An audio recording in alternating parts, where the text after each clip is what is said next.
You're on. Where's Dr. Zeine? Dr. Zeine? Hello. You also have been trained in my specific methodology and techniques, correct? Yes. Are you willing to talk to her after this show Absolutely. and tell her the step-by-step that she needs to do to deal with what I believe is an addictive personality? Yes, absolutely. The family goes through a lot. For boys who are becoming girls, the fathers of the family suffer. They will keep being confused. They look at all the childhood pictures that they've took of their son, and now they look at somebody who's standing in front of them and supposed to be their daughter. Coming up, I'm going to be talking to a psychotherapist about awareness integration model. You really want to know what that is, huh? Coming up. Stay tuned. Hi. I'm Dr. Foojan Zeine, psychotherapist, and I'm here with Nasreen Bafordari, licensed marriage and family therapist. We're going to talk about awareness integration model, a psychological model that I have originated, and Nasreen Bafordari is one of the first therapists who has actually learned and has been utilizing it with her clients. Thank you for coming. Thank you for inviting me. This is an honor. Some of the major topics that I actually talk to my clients who are couples are first talking about sexuality. Many people don't know how to talk about sex. Concept of communication about it is something that I actually have to teach the couples in how to do. We talk about sexuality. Many people come into their sexuality in a very automatic way. We can go through the whole experience and wham, have a great time, but being with another human being, it actually takes skills. So becoming aware of every area of how we think, how we behave, how we feel, how we communicate with another human being in order to have an amazing sexuality is part of what we also teach in this AI model. So much of our sexuality. People don't talk about finances a lot. They don't have a system. They come from two backgrounds of how they actually have created their finances, and I have to help them create a system and have a great communication in how to follow the system. Another main topic is when they actually have children. Now remember, two people, two backgrounds, two cultures, two sets of values are coming in, and now they actually have to bring those together, and that's where they need how to communicate, be flexible, and really negotiate on one way of handling their kids. Duet, sometimes you guys are entering each other's space and singing together, and then solo. How does that experience for you? The funny thing is, in-laws, we have to deal with them. They're always there. They're going to be there. We didn't marry them, but they came with the package. So somehow we have to really, really work with them. And if I have to actually add one more topic that I've had to deal with a lot of couples and individuals is addiction. Whether it's an addiction to alcohol or drugs, pornography, cell phone, computers is one aspect that really, really affects the person's life and in their relationship. With people who are going through recovery from addiction, they've had some sort of a trauma in their childhood. And when we've worked with the awareness integration model with them, clearing the trauma, the choice and the chance for them to relapsing is really minimized. I have been in the field of psychology for about 25 years. I started with seminars in ontology and psychology almost the same time. And I know you were part of the pilot study that we did, and in the result of that pilot study was that people were actually minimizing the depression 76%. They were minimizing anxiety 64%, and their self-esteem was rising about 43%. Now those are astonishing numbers. You know, I wanted to go through it. I wanted to experience what my client would experience. So I asked you to work on me as a model for the group that was being trained. Hey everyone, thanks for watching. If you like what you see, you can see more on my website and my YouTube channel. And if you want to contact me, I'm on Facebook and Twitter. Bye-bye.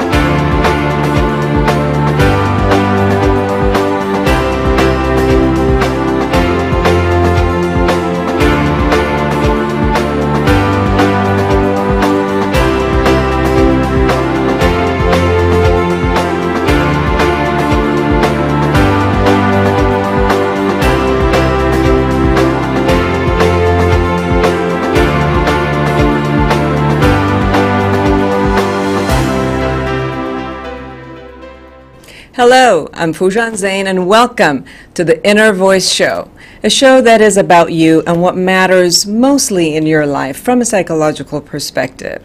And I interview with masters in psychology field, and today I'm very, very excited to have Bill O'Hanlon with us again.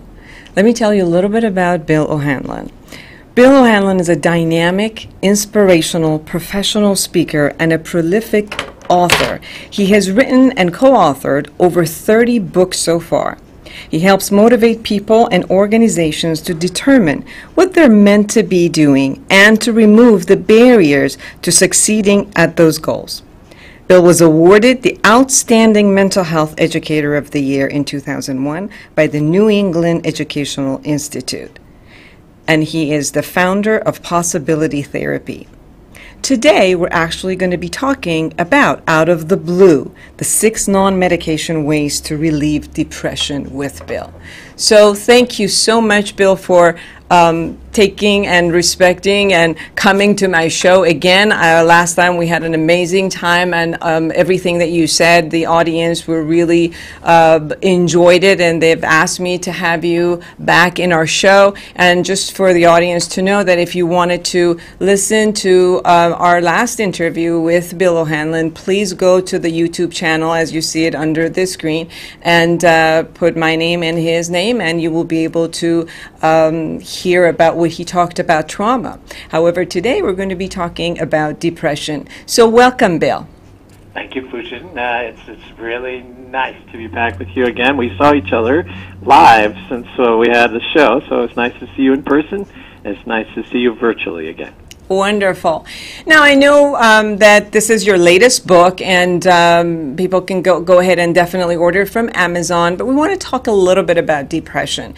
Now, depression has been one of those diagnoses that it has, you know, low-grade chronic, and it has really severe diagnoses. And it also has been one of the diagnoses and illnesses that pretty much medication has only helped one group, and it hasn't really helped a lot of other people who have been on it. And the combination of psychotherapy and medication sometimes has worked. And I know in this book you're looking at different tools to give the public in how to deal with their depression without the medication. So please, let's talk about that. Yeah, so there were 2 reasons I wrote this book. I think maybe 3, I guess I'd say. But one is that, as you said, medications don't work for everybody. Some people just aren't willing to take them. And some never get the right medication or the right combination for them. I'm not a medication basher. I think they help some people. But as you said, they don't help everybody. And there are often difficult side effects, even for the people that they help. And those of us who are in practice and do psychotherapy, we find that when some people are on medication, it doesn't take away all their depression. It might help them a bit, but it doesn't take away all their depression. So they still need some other kind of help. So that was one reason I wrote it, because medication doesn't work for everybody. And all you see in the TV is it's all a biochemical problem, and if you just take medications, everything's fine. But the reality on the ground is a little different. The second thing is that I was seriously depressed in my younger years.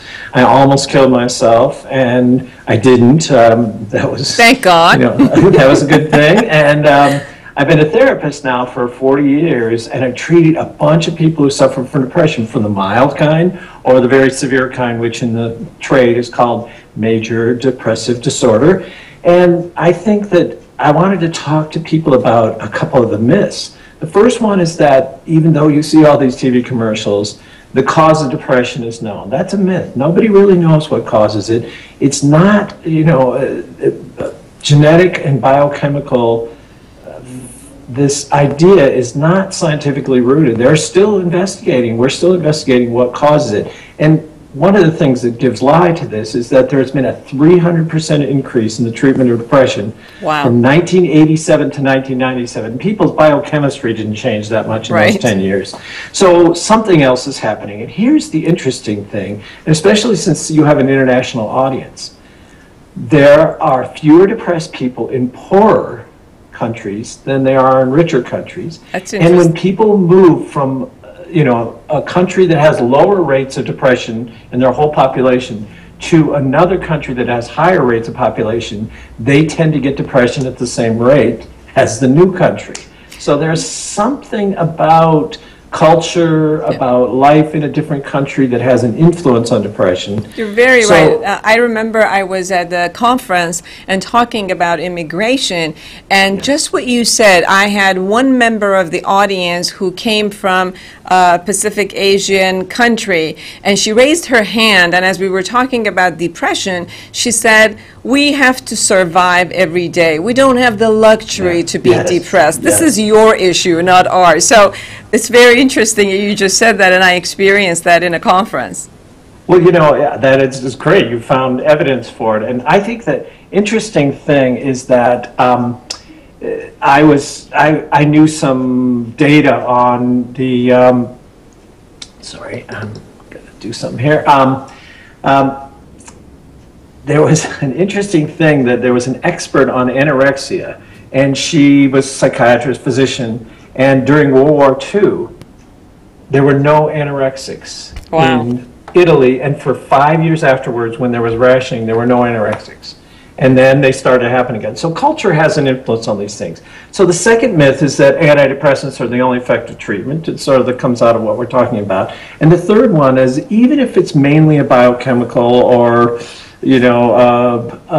physiological, neurological thing, that cause needs to determine the intervention. We know if there's a mind-body connection, and if you meditate, it turns out that you can lessen your depression. So that probably changes your brain chemistry, probably changes your neurology, but massage can decrease anxiety, but anxiety isn't caused by a lack of massage. So, I think, just knowing that these ideas are out there in our culture, it's all a brain disease, it's all, a biochemical. I just wanted to challenge that with this book and give 6 ways that people could do something about depression if the medications aren't working, or they're not willing to take medications, or they have trouble with the medications.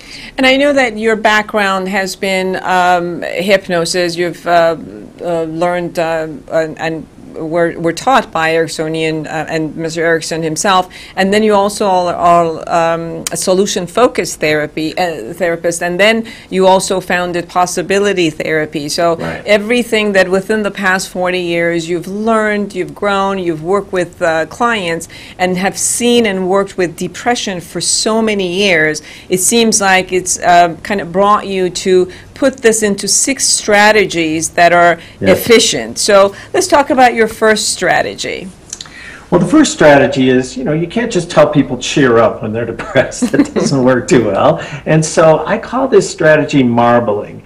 And it sort of comes out, my father owned a meatpacking plant when I was growing up, and he taught me about meats. I didn't really know that much. One day we were at the meatpacking plant, and he showed me a cut of meat, and he said, you see that white vein that goes through it? That's marbling. That's the fat in the meat, and that gives the meat more flavor. And I thought, oh, that's interesting. So this term marbling stuck with me for years, and I was thinking, when I'm working with someone who's depressed, I want to do 2 things. I want to acknowledge their suffering, and at the same time, I want to marble in moments of depression and times of non-depression. So acknowledge the depression, find out about moments when they're not so depressed, currently or in the past. And so just going back and forth between that, because what happens when I was an undergraduate psychology student, I learned this state-dependent learning, and that is, if you study in a blue room, if you go take the test in a blue room, you'll remember more. If you study drinking Red Bull Cola or Red Bull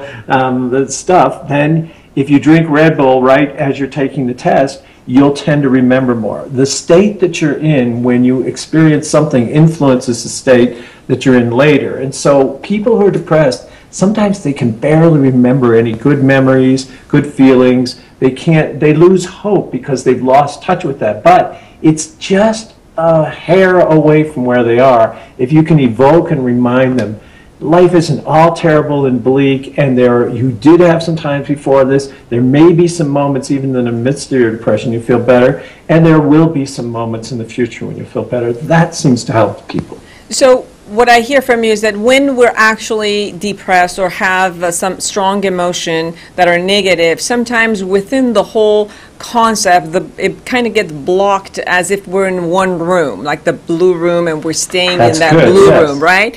And Yeah. then we might have pleasurable events and memories, which they go into the pink room, let's say. Right. And Yes. sometimes when they go into the blue room and the door is closed, they don't have any recollection of the other one. And what you're doing is opening the doors, and sometimes you bring them to the one side of the hallway with the pink and one side to the blue, and somehow like integrating and letting them know that they all exist. Brilliant. Yeah, I couldn't have said it better. That was a really nice analogy, because they do almost forget there's anything outside the blue room, because they're just so blue. You know, they're just so discouraged and forgetting that there's any more to life. And that's sometimes what makes them so bleak, because they just can't see any hope for ever getting out of this terrible hole that they're in. And Yes. because of strategies of, let's say, what we call in cognitive behavior schemas, the stories, the things that are around the depression, whether they're thoughts, belief systems, events that happen, or perception of events, every single emotions that got created, all of those, it seems like it creates some sort of a pattern. And your strategy number 2 is somehow Yes. breaking that type of a pattern. Can you say a little bit more about that? Yes, well, you know, it's an interesting thing you say that, because those of us who are doing psychotherapy or any kind of change work, we know that people fall into patterns. It's just one of the things in life. And one of the patterns you can fall in is depression. And I sometimes joke with the people with whom I work. I say, you know, I used to be depressed, really depressed. I work with so many people by now who've been depressed that I know how to do a really good depression. So let me give you a recipe. If you want to be really depressed, first thing is, don't exercise a lot. Stay still. Don't do anything that makes you breathe faster, you know, revs up your physiology. Stay in bed if you can. If you can't, just sit on a chair, lay on the couch, or whatever you can. Don't smile. Isolate. Yeah, really. Isolate, avoid other people. If you can't avoid people, try and talk to the same people every day about the same thing.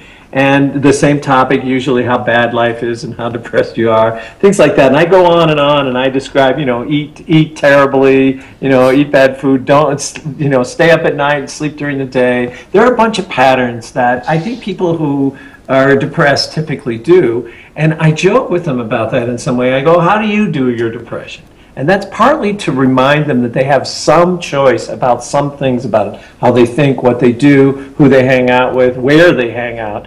And it's also partly that I'm going to be talking to them about undoing depression, changing the patterns of depression, because people tend to think of depression as a thing, and I think of it as a process and a pattern. And there's some place in that process and pattern you can make a slight difference. And that's what your whole show is about, really. Right. You're showing people that they can change, no matter what their circumstances are now. If they change one thing, a thought, a behavior, an interaction, their environment, anything, they might be able to get themselves some traction out of where they are. And what we're talking about now is getting traction out of depression.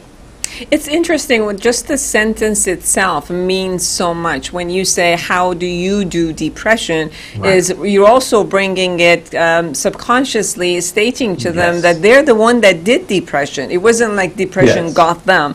They Right. got depression in a particular format, and they're the one who are actually holding it in a particular format. And if they have that choice, which at times they think they don't, but if they Right. really have that choice, then if they were going to undo it, how would that be? And as you were going to this strategy number 3, it's almost like you said valuing depression, because I know that when people are depressed or anything that bothers them, the first thing they want to do is to fight it and Yes. deny it, minimize it, move it away. They somehow get into some battle with the depression. And it was interesting for you to say, what I heard and read is like, value your depression and notice it, and yet externalize it, and not Yes. have it to be in you, and yet in valuing it, you're going to have it externally, but you stop fighting with it in a sense.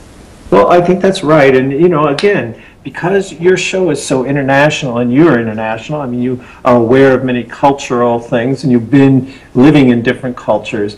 I think that one of the things you can notice about American culture, and maybe even Western European culture, but especially American culture, is it's so relentlessly positive. Everything, you have to think positive and believe positive, and there's something good about that. There's something great about the American can-do attitude, but there's a real trap.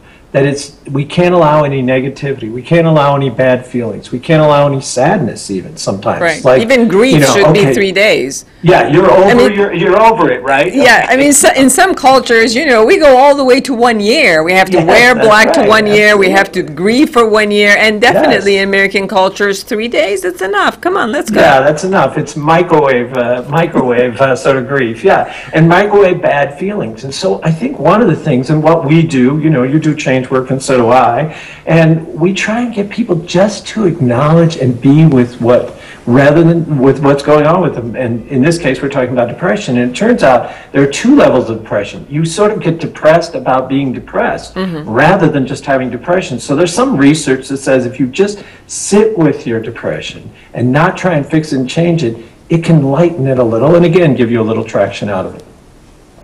Now, as you talk about challenging isolation, which is the strategy number 4, as you said, the people who are going through depression, automatically one of their pattern is to isolate. And say a little bit.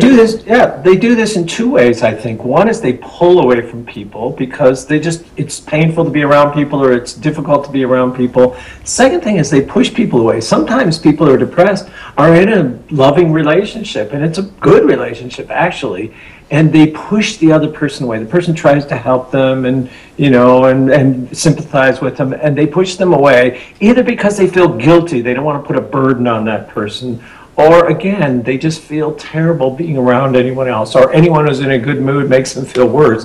And one of the things is, I think that's true with a lot of mental and emotional problems, is that people get isolated. When we see people living on the street that, are suffering from some sort of mental illness, and they're really isolated. They're really on the outskirts of society. And I think depression invites you to isolation, and you have to push against it a little. Even if you just connect with your pet, if you connect with music, if you connect with art, if you connect with nature, if being around people is too difficult. I remember hearing a story from Parker Palmer, who's a spiritual writer, and he said he went through a severe depression, and he couldn't really relate to anything.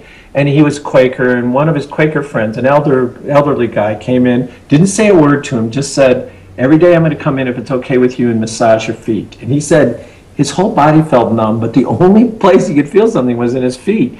And this guy coming every day was the only connection he had with another human being, with his body, with himself. And that started to give him a little traction out of it. So I think it's important to challenge your isolation in various ways when you get depressed, and that gives you more traction out of it.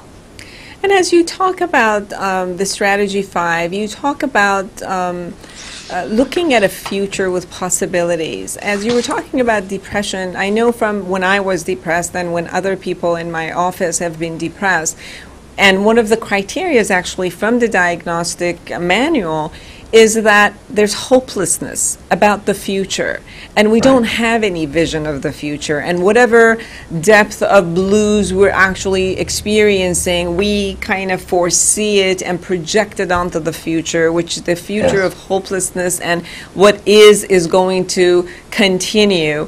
And that's that aspect of depression almost is one of the ones that keeps it going, because when we don't have any other future that calls us forward, that pushes us in, and that it creates motivation for us, then we're assuming a whole future and the rest of our life in a sort of a pain that is going to be continuing, and we just have to tolerate the pain. And at one point we might just say, I don't even want to tolerate it anymore, and that's usually when people think about or act on suicide. And you bring this concept of bringing a new possibility in the future. Well, I think you said it very well, that one of the things that often happens in depression is the collapse of a future with possibilities. Is that if you do, most of the time you're stuck in this painful present, or even oriented to the painful past. And if you think about the future, you think, well, it's going to be more of the same or worse. So I'm talking about connecting to a future with positive possibilities. And, you know, I've called my therapy possibility therapy. This is a really important one for me, is that when I was depressed when I was younger, I had plans to kill myself, and I just couldn't see any reason to go on. It was so painful to live, and I thought the future is going to be worse than the present. And I had a friend, and she said, look at, you know, what's so painful about living? And I said, well, I can't be around people. I'm too shy. I don't want to, I want to be a poet, but you can't make a living as a poet. I just don't want to be around people. It's too much. And she said, look, I'm going to inherit from some of my aunts a farm in Nebraska where your parents are from. My parents grew up there. And she said, I promise you, if you don't kill yourself, when I inherit this farm, you can go live on your own, write your poetry. You won't have to make a living because you can grow your own food. You could be away from people. And weirdly, that gave me hope. It's like, someday I'll be out of this pain I'm in, and I can be at a place that I want to be. And that was the beginning of hope for me. So somehow, some way, with people with whom I work, I have to help them rehabilitate the thought that the future could be better. And that's what's often missing. And with, and Viktor Frankl, wrote about this in Man's Search for Meaning. You have to have a reason to kind of get out of bed and do anything, and finding your meaning and what the point is. And sometimes you find your meaning because you were depressed. I became a therapist because I was so sensitized to emotional and psychological suffering afterwards. I thought, I've got to find a way to help people who are as hopeless as I was. And it really brought me to this field. So meaning did come out of the suffering. And that's one of the challenges of human beings. How can you find a way to take suffering and make meaning out of it? And when you talk about the strategy number 6, you're saying restart the brain growth. And it seems like you're talking about a brain that is constantly shifting and moving, and the latest research that are from the neuroscience and cognitive sciences keep letting us know that although we thought that our brain only grew when we were a kid and then kind of stayed, and oh well, whatever it was, and whatever our parents taught us, it was there. Now we're finding that's not the truth, and which is at any point we can shift the state of our being, and when we're changing the state, we can also change the brain chemistry of that. So please say, what do you mean by that as you utilize it within the system of the strategies? Yeah, well, so I think you said it really well. There used to be this idea that the brain stopped growing and changing in late adolescence. When you were very young, that's the thing about human beings. We're born not fully developed. And, a lot of animals can just function as soon as they come right, as soon as they're born or hatched. But human beings have to be taken care of for a while because their brains are still developing. So for a while we still develop, and then it used to be thought that in late adolescence that stopped. No new brain cells, no new brain connections. That was basically, you had everything that you were going to have, or you just lost it after that. And so from the 90s on, it's been a revolution in neurology and psychiatry and medicine, thinking, the human brain can change all through life. We can grow new brain cells, that's been proven, and we can make new brain connections, so our brains can change. That's the good news. The bad news is that, 2 pieces of bad news. One is that the brain tends to get grooved. When we do the same thing over and over again, we tend to get grooved. And the brain doesn't change that much unless you stimulate it with new learning, new environments. And again, we're talking about, because this audience is such a worldwide audience and multicultural audience, if you move from one place to another and you have to learn a new language, your brain grows. If you only learn one language in your life, your brain's a little smaller in that area of language. And so the bad news is if you stay in the same environment, doing the same thing, this is what we were talking about earlier, when you just get in this pattern of depression, you tend to be depressed. The second piece of bad news is if you're under a lot of stress, that usual rule that you can grow new brain cells and make new brain connections starts to be not true anymore. The more stress the brain is under, the less it pumps out new brain cells and the less it makes new brain connections. So a new hypothesis about what causes depression, different from Those commercials you see on TV, it's these little brain chemicals that aren't communicating right. One of the newest hypotheses is called the neurogenic and neuroatrophy hypothesis of depression, and that says when you're under all sorts of stress, your brain stops growing and stops making new connections. And it causes, if it's untreated stress and depression for a long time, for years, 20 years or so, they can even take brain scans, and there are lesions, there are holes, there are wounds in your brain tissue because you were under such stress, and you not only stopped making new brain cells, but you eroded the old brain cells, killed off some of the old brain cells, and killed off some of the connections. So that's why it's so important to do something about depression, you know, whatever, whether it's medication or some of the strategies we've been talking about here. And it also gives you hope if you can get a depressed person to learn something new or get moving. It turns out that even walking for 20 minutes starts to reverse this stopping or the slowing of new brain cells and creates new brain cells. If you can get a depressed person moving 20 minutes 3 times a week, new brain cells start to get born. And that is an exciting thing, is that that person who's depressed has some control over the situation. Instead of just having to wait for medications or psychotherapy or somebody else to help them, they can help themselves.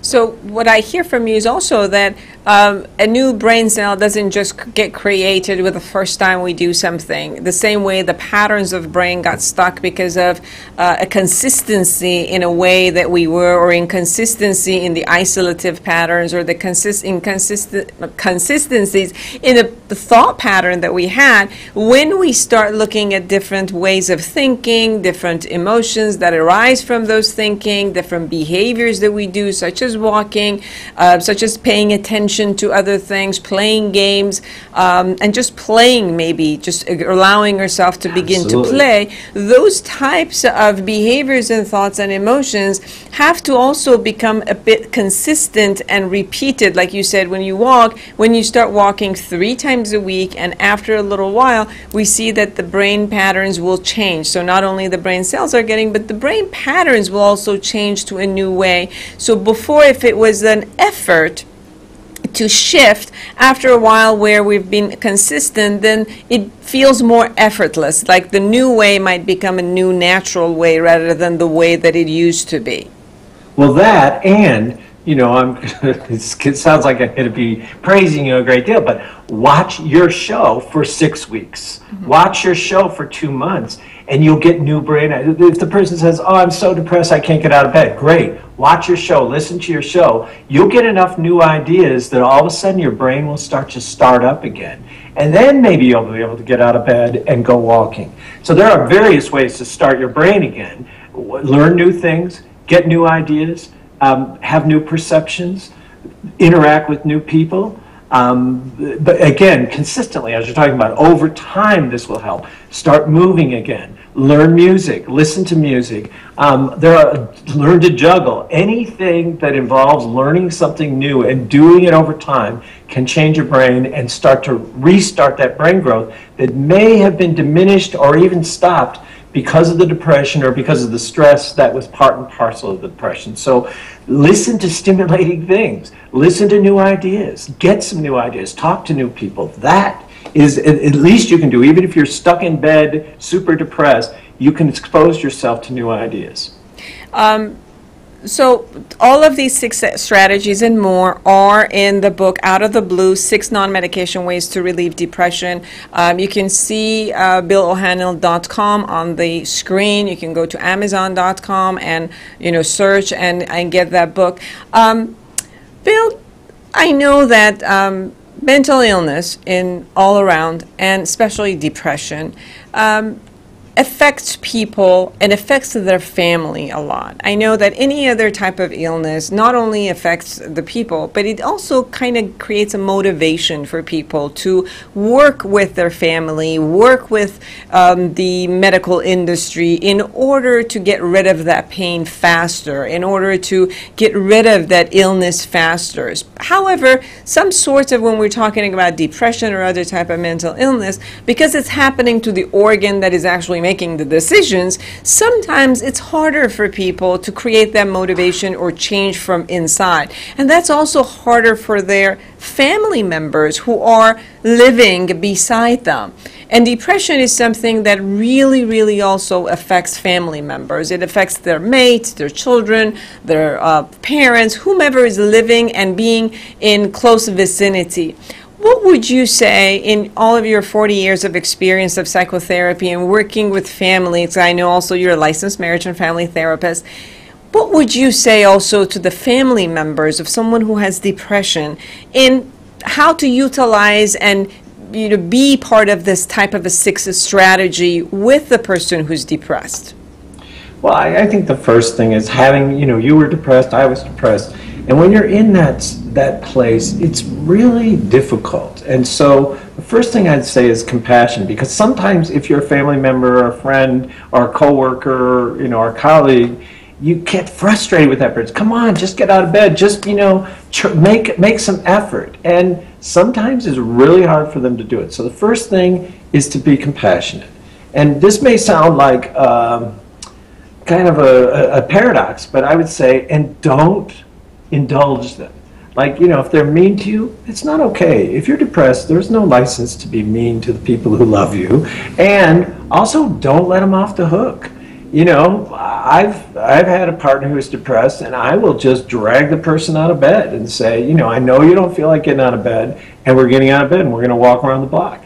And the person whines and complains when they're getting dressed, and they whine and complain all around the block, and then they come home and they feel better. And so just getting out of the house, just, getting a little sunshine, just getting a little movement. So I think it's a combination of, that caring and compassion of, I'm not blaming you for this, and I'm going to hold you accountable to make some change. And that's sort of what the whole book was about. I wasn't so interested in figuring out what truly causes depression. I'm really interested, as you say, I'm kind of a solution-oriented guy. I really like this, looking for solutions. And it's the same thing when you have a family member or a friend or a loved one who's depressed. Deep compassion and kindness to them because they're going through a really tough thing, and at the same time not indulging, not letting them to be mean, not letting them give up either. Just holding them accountable and saying, you're going to get out of this, we're going to help you get out of this, and you do have a future, and don't let them give up from that future or just indulge themselves and lay around all day. It's not going to be good for anybody if they do that. Bill, do you see a difference between the depression that gets created for people due to circumstances, for example, loss of job, losing someone they love, poverty at a certain point, failure or breaking a business, or something happens that due to external circumstances we go into depression, versus depressions where like someone has dysthymia and throughout their lifetime they've been raised in a family that was depressed, they've gotten messages about themselves and their esteem and how they thought about themselves that got them into depression, and versus the some people who actually do have some chemical change. So as we're talking about all these kind of three types of people might be reading your book, what do you see the difference where the strategies might work for them, or is it similar for all three types? Well, I think they're similar for all three types, but you have to find, I put 6 strategies in here because one may work really well for you and make perfect sense, and the other one doesn't make any sense or doesn't work that well. But I think you're right. I think, there was a famous author, Bill Styron, who wrote a book called Darkness Visible, and it was about, he was at one of the greatest points in his life. He just won this literary prize and he went to England, and for some reason he just couldn't experience any joy, and he began to slide down more and more in depression. Now, partly he criticized himself for not being able to feel any joy. So that's the strategy of changing your relationship with depression and not getting so down on yourself and having self-compassion when you're depressed. But I think that some people have either a family background, as you say, or genetic propensity to mood swings, and they are more sensitive to mood swings. And some people have more sensitivity to stress. So I think it's important to remember that. Again, not to blame people. I'm really interested in, when you're talking about that, the great thing about diagnosing people with a brain disorder or a neurological disorder or biochemical disorder is they don't get blamed. In the early years of alcoholism, people just said you're weak-willed and that's why you drink. And then Alcoholics Anonymous came and they said, look, they can't help it, it's a disease. And it's the same thing with depression. If you think of it as a disease that's a neurological, biochemical, brain disease, then you don't blame people. Well, I don't care how you think about it. I don't think it's a good idea to blame people for what they're suffering from anyway. And so regardless of what causes it, I'm really interested in what can change it. And I think some of these strategies can either supplement medications or be a substitute for medications, no matter what the origins of it are, whether it's biochemical or they have a stress-related thing, or it's a family-related thing, or it's a trauma-related thing. You can do something about it.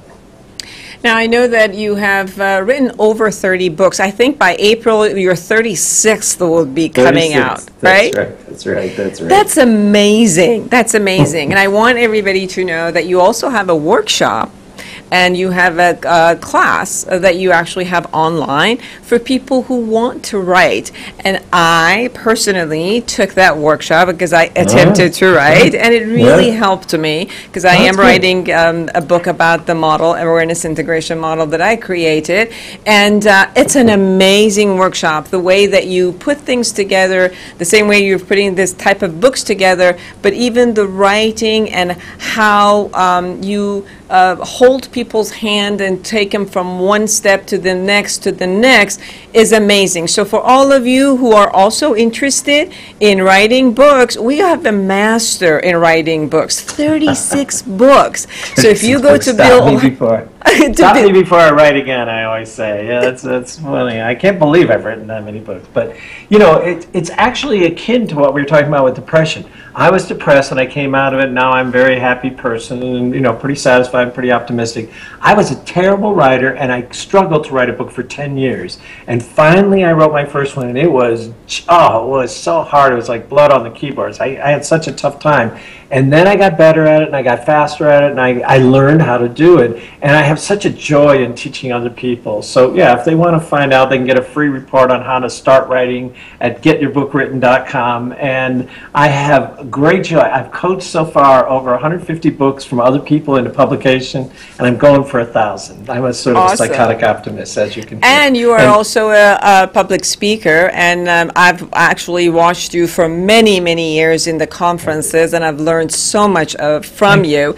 And I know you also have another seminar and class for people who want to be a public speaker, because again, you've held a mastery in that too. So for people who want to get your 36 books, or they want to join one of these classes which are about how to be a writer or how to be an amazing public speaker, you can go to BillO'Hanlon.com and you can sign up or join and learn more and more about Bill. So Bill, as a final contribution to our audience, what is it that you would like to let them know?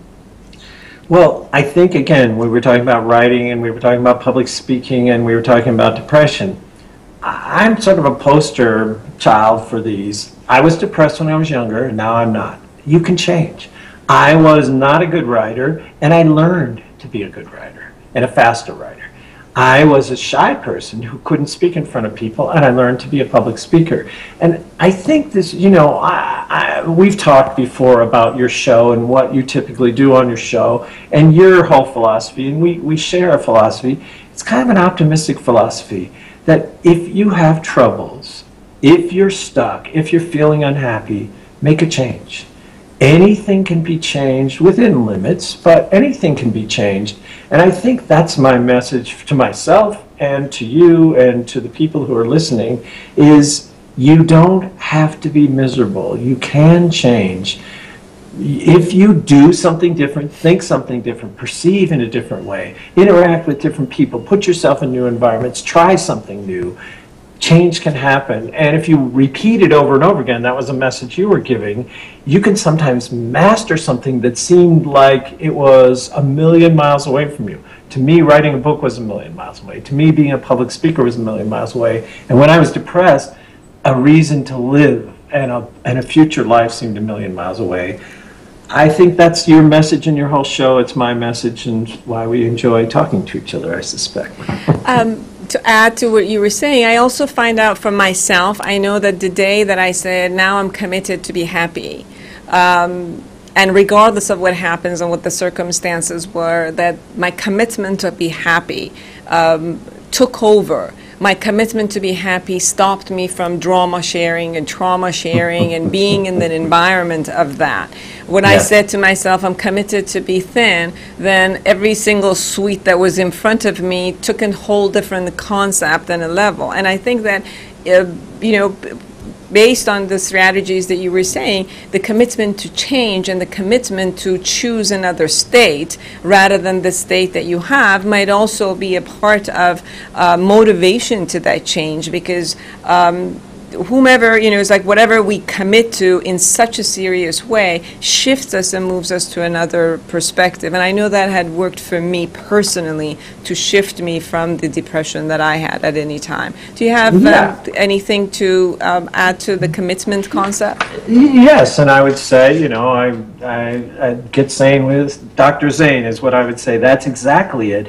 You get to a point where you're so tired of being miserable that you say, I've got to find a new place, a new direction. I'm committed to getting out of this hole. And depression is a perfect example of that. You're living in this hole, you feel bleak, you feel like nothing's going to change. And at that moment, you make a commitment to, I know I feel like nothing's going to change, but I'm going to do something as if change can happen, and I'm going to commit to getting out of this place. That is the key. Thank you so much, and I'm hoping to have you again when the 36th book is on the shelf, and we can talk about it with the audience, and they can enjoy reading the other one. And so I want to get your promise to see you then. What a privilege to be on again. Thank you for having me back, and I'd be happy to be on again. I enjoy these conversations. Thanks. Thank you. And for all of you, thank you so much for being with me another week. Create a wonderful, wonderful day and create a wonderful world. And if you want to see the rest of our shows and the archives of all of the shows, as we've spoken with Bill O'Hanlon or many, many other masters in psychotherapy, just go ahead to my YouTube channel and you can see all the archives and be a part of my Facebook and LinkedIn. And we put all of our work, wherever I go, I put it on there, and all of my lectures. So thank you for being with me. Have a wonderful, wonderful day and night.